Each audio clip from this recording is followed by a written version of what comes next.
I'm Charlotte McLeod with the Investing News Network, and here today with me is Rick Rule of Sprott. Thanks so much for joining me today. Always a pleasure, Charlotte. Thank you. Of course. Now, this is a broad question, but I want to start off by talking about the resource space as a whole. We're 2 months from the end of the year. Where do we stand? Well, I think it's been a fairly good year in the resource space, a constructive year. It's been problematic in the sense that for speculators, there have been other sectors that outperform the resource sector. I'm thinking about things like cannabis as an example, or in some circumstances, the crypto space. But the truth is, in the resource space, we've seen constructive movement on commodity prices. Certainly the energy prices are nice. While base metals prices are weak, you can see base building in markets like nickel and copper. The gold prices hung in reasonably well against a strong U.S. dollar, which I think is a very important determinant. But more importantly for me, you are starting to see the pace of discoveries increase. In the small end of the market that I inhabit, the pace of discovery and the scope of discovery is actually more important than commodity prices. The last time we spoke was back in July, and at the time you said gold stocks were in pretty good shape. What's your stance now? Maybe that ties into the discoveries. Well, I in fact made a mistake at that point in time, and that should be acknowledged. What I told you in that interview is that I thought that the gold stocks would be doing well because I thought they were becoming increasingly well managed. I had seen, beginning 18 months ago, increasing free cash and a more intelligent use of capital. The truth is that I think I was premature with regards to that. The recent Gold Corp quarter, as an example, suggests that we still have a long way to go before intelligent financial management becomes ubiquitous in the gold stock space. So, in fact, that was a premature suggestion. Are there any places that we are seeing good management and things like that? Well, certainly. Hopefully. Yeah, I mean, the financial managers that come immediately to mind are the ones who won't surprise you. David Harquail at Franco-Nevada, the folks at Silver Wheaton would be an example. The best capital allocator among the majors, I think, has been Mark Bristow at Randgold, who was just part of the engineered merger with Barrick. That merger perplexes me because I don't see any strategic rationale for merging two companies with very disparate assets. But Bristow does say that the merger should be able to create $150 or $200 million a year in management synergy savings. If you think about it, saving $200 million a year generates $200 million in free cash. That makes just the administrative savings equal the financial impact of a very large mine. So that's very attractive if it occurs. And that merger, a lot of people got excited. They thought it meant we were going to see more M&A in the gold space. What do you think, and is it a good thing if we do see that? I would be extremely surprised if we didn't see a new merger and acquisition cycle in the next 2 years. I think actually probably the best speculative theme in the next 18 months will be mergers and acquisitions. In fact, at Sprott, we've assembled a list now of 34 takeover candidates.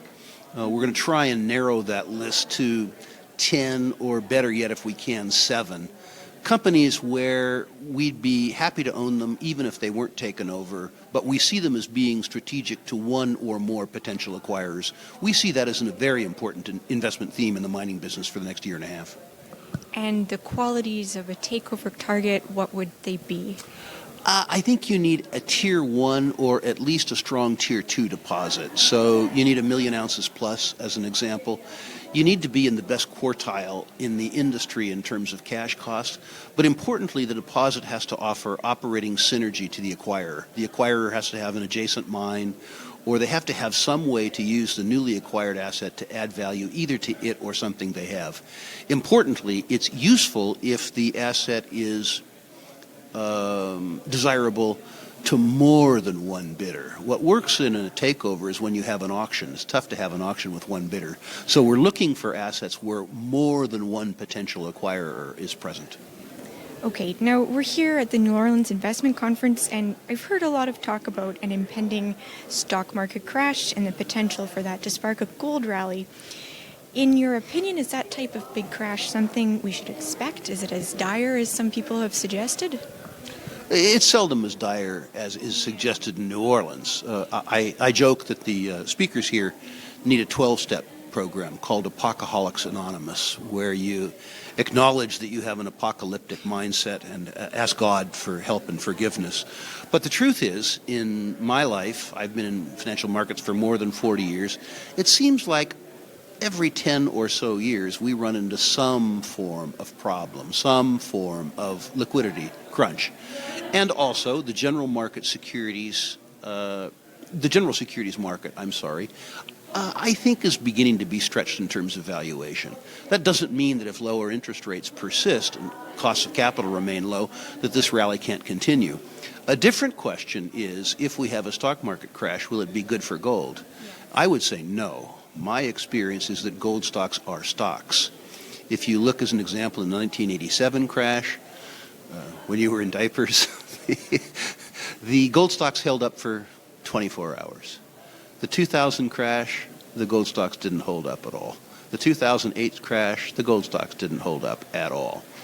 My own experience is that what moves the gold stock is a gold market. And I think a physical gold market requires savers worldwide to begin to lose faith in the maintenance of the purchasing power of the U.S. dollar. And the U.S. dollar is expressed by the U.S. 10-year Treasury. If the U.S. 10-year Treasury fades, I think you'll see gold do very well. Okay, so we like gold. That's a lot about gold. But last night I watched you on the mining share panel doing the moderation. You asked the panelists what their favorite commodity is right now. Can I throw that question back to you? Yeah, absolutely. Understanding that I'm at heart a speculator, I would tell people as a commodity that they have to own gold, and they have to own it for insurance purposes. As a speculator, I'm focused on the uranium space. I don't know if uranium moves next year or the year after or the year after that, which troubles people. Time is important to many speculators. It's less important to me.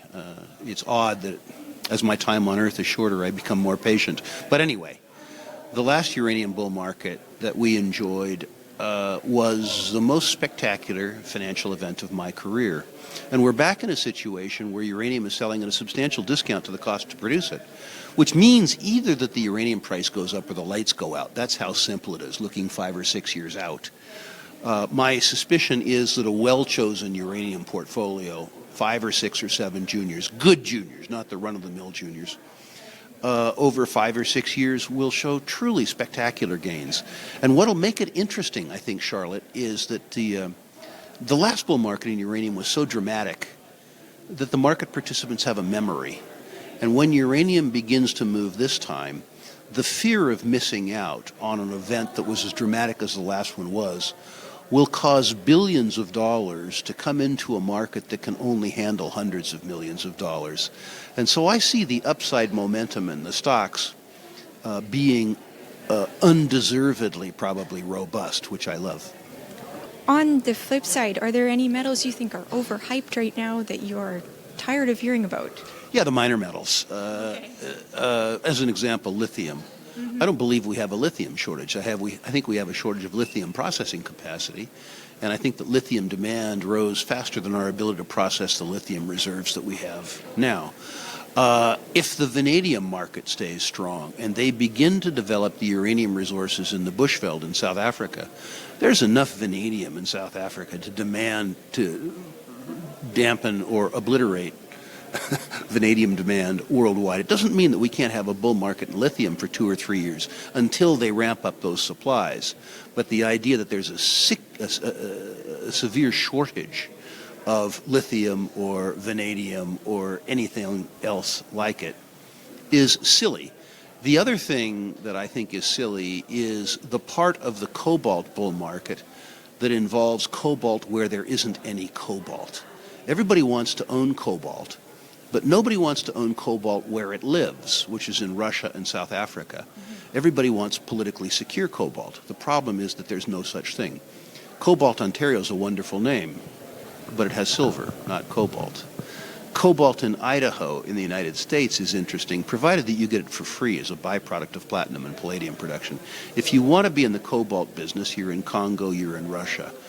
Everybody wants the cobalt narrative, but nobody wants the cobalt reality. Okay, last question as we wrap up. I asked you back in March to share a piece of advice for investors in 2018. You said they should use common sense. Did you follow your advice this year? Were there any slip-ups? With one exception, yes, I did exhibit common sense. I maintained a lot of liquidity, which you have to do. I sold several positions that I was holding on to out of either hope or lethargy. Mm-hmm. Those are both good decisions. The thing I did that I think will work out for me, but I don't think it exhibited common sense, I enjoyed with my clients a tremendous move in the shares of Ivanhoe Mines, a move from 60, 70 cents to $5. I asked my clients to sell enough Ivanhoe that they had the rest of the stock for free as a consequence of political disruptions in South Africa and Congo. But I didn't do that myself. I held on to every share. I continue to hold on to every share. So in that particular case, I can only suggest that I'm old and fat and rich. And I can afford, in that one particular name, since I like it so much, to do something nonsensical. Okay, well, thank you so much. That's all from me. Once again, I'm Charlotte McLeod with the Investing News Network, and this is Rick Rule with Sprott.